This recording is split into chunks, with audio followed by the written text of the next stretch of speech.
warahmatullahi wabarakatuh. Kembali lagi bersama saya Nazifah Khairia Nasution dari kelas 2023A Program Studi Pendidikan Bahasa dan Sastra Indonesia Universitas Riau. Pada video kali ini saya akan membahas tentang teori hierarki dan teori hierarki kebutuhan Maslow. Teori hierarki adalah sebuah konsep yang menggambarkan struktur organisasi atau pengaturan berjenjangan di dalam suatu sistem atau kelompok. Dalam teori ini terdapat tingkatan-tingkatan yang saling berhubungan dan saling mempengaruhi satu sama lain.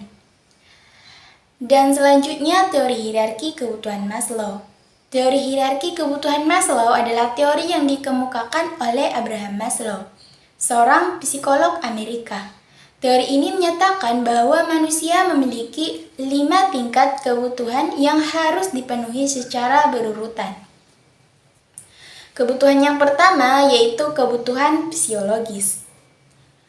Kebutuhan fisiologis merupakan kebutuhan dasar seperti makanan, air, tidur, dan kepuasan seksual. Kebutuhan ini harus dipenuhi terlebih dahulu karena kekurangan dalam kebutuhan fisiologis dapat mengganggu kesejahteraan individu. Dan yang kedua yaitu kebutuhan keamanan. Merupakan kebutuhan akan rasa aman dan perlindungan dari bahaya. Hal ini mencakup kebutuhan akan tempat tinggal yang aman, kestabilan finansial, pekerjaan yang stabil, dan lingkungan yang bebas dari kekerasan. Dan yang ketiga yaitu kebutuhan sosial, yaitu kebutuhan akan hubungan sosial yang sehat dan interaksi dengan orang lain. Hal ini mencakup kebutuhan akan cinta, persahabatan, keintiman, dan rasa memiliki. Dan yang keempat yaitu kebutuhan penghargaan. Kebutuhan akan dihargai oleh orang lain dan memiliki rasa harga diri. Kebutuhan ini mencakup penghargaan, pengakuan, prestasi, dan status sosial. Dan yang kelima yaitu aktualisasi diri. Aktualisasi diri ini merupakan kebutuhan tertinggi yang mencakup kemampuan untuk mencapai potensi pribadi, pengembangan diri, dan mencapai tujuan hidup. Aktualisasi diri melibatkan eksplorasi kreatif, kecerdasan, keahlian, dan mencapai kesempurnaan pribadi. Dan selanjutnya saya akan menerapkan teori hierarki pada sebuah novel yang berjudul Animal Farm, karya George Orwell. Tokoh-tokoh dalam novel ditampilkan sebagai hewan-hewan yang memiliki peringkat hierarki yang berbeda. Di awal kisah, setelah pemimpin tua meninggal, tokoh yang mengambil alih pimpinan adalah Napoleon dan Snowball. Dua hewan tersebut memiliki pemikiran yang berbeda tentang pendekatan revolusi.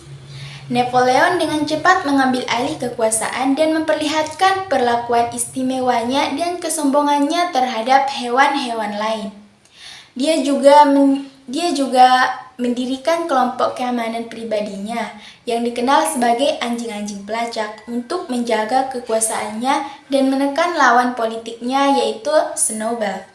Dalam novel ini, terlihat jelas bahwa Napoleon melanggar prinsip-prinsip demokrasi yang diusung pada awal revolusi hewan. Dia memanipulasi dan mengatur peraturan-peraturan serta menggunakan kekerasan untuk menjaga kekuasaannya dan memperoleh lebih banyak keuntungan bagi dirinya sendiri. Dan dia menjadi lambang korupsi dan penyalahgunaan kekuasaan dalam struktur hierarki yang ada di peternakan tersebut. Dan di sisi lain, Snowball melambangkan pemimpin yang lebih idealistis dan percaya pada kolaborasi dan partisipasi kolektif. Dia berusaha mengembangkan pendidikan dan melakukan perubahan sosial yang memberikan manfaat bagi kepentingan semua hewan-hewan di peternakan tersebut. Namun, konflik antara Snowball dan Napoleon berakhir dengan Napoleon melancarkan kampanye propaganda untuk menuduh Snowball sebagai musuh dan menghapus jejak pendapatannya dari sejarah. Selama cerita berlangsung, hierarki yang ada semakin jelas dan memperlihatkan ketidakadilan. Hewan-hewan lainnya menjadi korban dominasi dari Napoleon. Jadi, dalam novel Animal Farm, karya George Orwell secara tajam mengkritik struktur hierarki yang korup dalam politik dan kekuasaan.